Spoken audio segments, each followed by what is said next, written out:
অপ্ৰিয় হলেও সত্য বাস্তৱ সত্যটো হ'ল যে নিৰ্বাচনী ৰাজনীতিত শেষ মুহূৰ্তত খেল খেলাত বিজেপিৰ কোনো তুলনা নাই। বিভিন্ন সময়ত বিজেপিয়ে শেষ মুহূৰ্তত খেল খেলি দিয়ে আৰু যি খেলে বিজেপি সদায় সহায় কৰি থাকে। এইবাৰ প্ৰধানমন্ত্ৰী নৰেন্দ্ৰ মোদীয়ে নিৰ্বাচনৰ আগতে আজি এক নতুন খেল খেলি দিলে।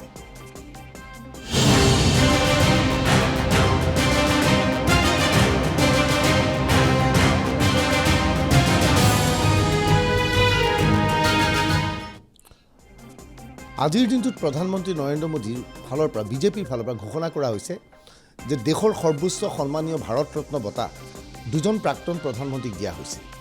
আচলতে ইয়াৰ জৰিয়তে উত্তৰ প্ৰদেশ আৰু দাক্ষিণাত্যত বিজেপিয়ে প্ৰভাৱ বিস্তাৰ কৰিবলৈ ৰণনীতি প্ৰস্তুত কৰি দিছে বুলি ক'লে ভুল কোৱা নহ'ব।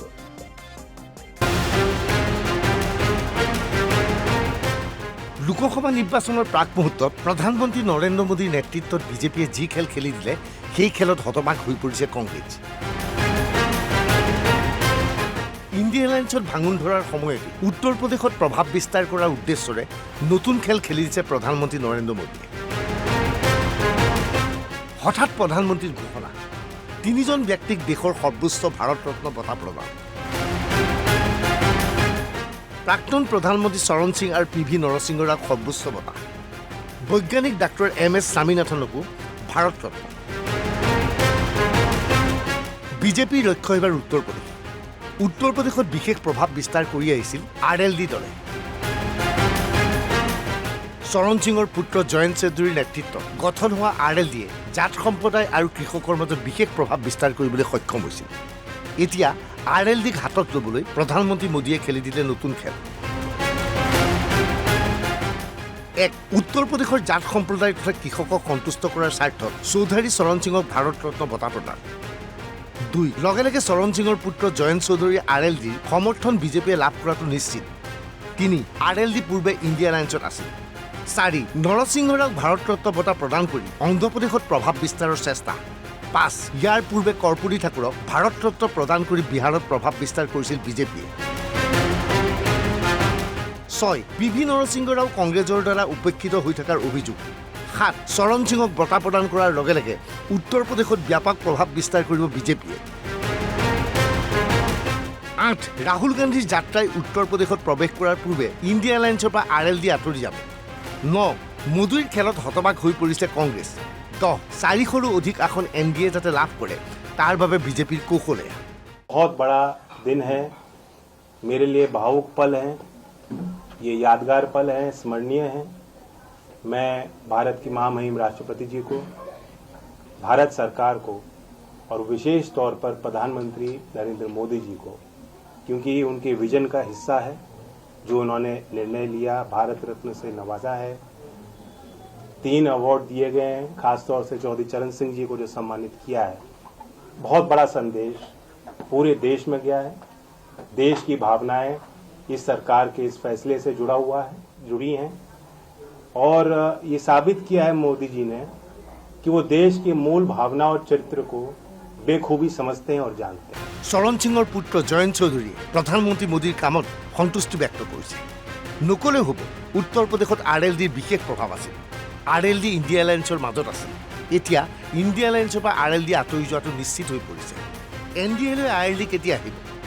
বিজেপিৰ প্ৰতি RLDৰ স্থিতি সলনি হ'ল নেকি?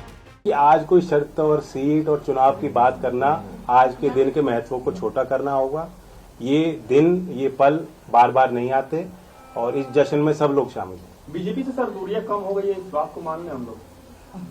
जब मैं इतनी बड़ी बधाई दे रहा हूं, प्रधानमंत्री जी ने आज वो फैसला लिया जो साबित करता है कि देश के मूल भावना और चरित्र को समझते हैं।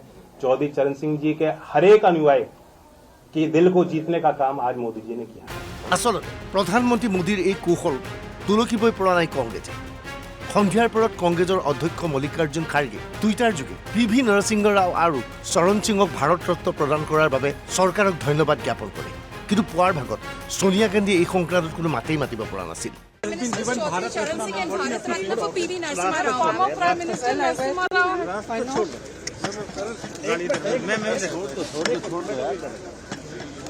Ma'am, would you like to say something on the Bharat Ratna being given to PV Narasimha Rao? Ma'am, Bharat Ratna given to Charan Singh and Dr. MS Swaminathan, ma'am. PV Narasimha Rao awarded Bharat Ratna. নিৰ্বাচনৰ বাবে বিজেপিয়ে এই সিদ্ধান্ত লৈছে নেকি? বিজেপিৰ সিদ্ধান্তক লৈ প্ৰশ্ন মহাৰাষ্ট্ৰ কংগ্ৰেছৰ নেতা নানা পাটেলী।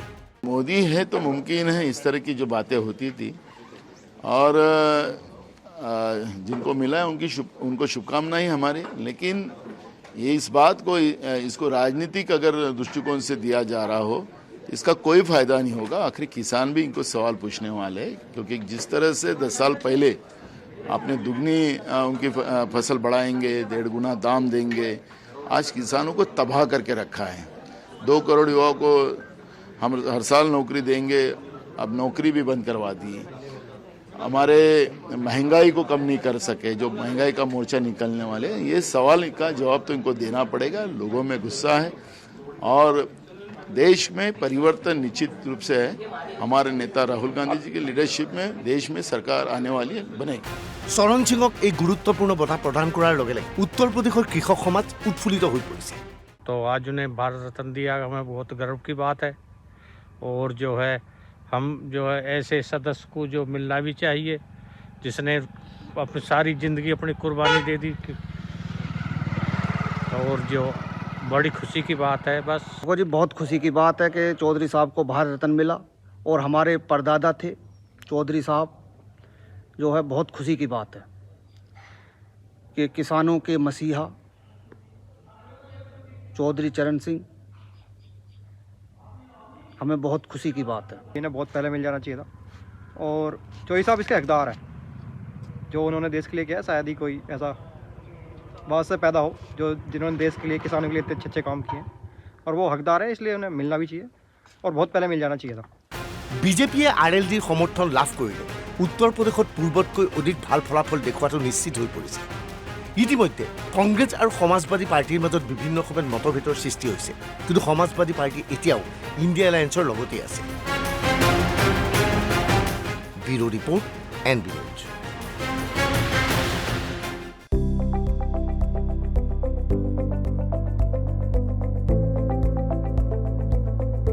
NB News, সহজ সৰল ভাষাত নৱভাৰতৰ কথা।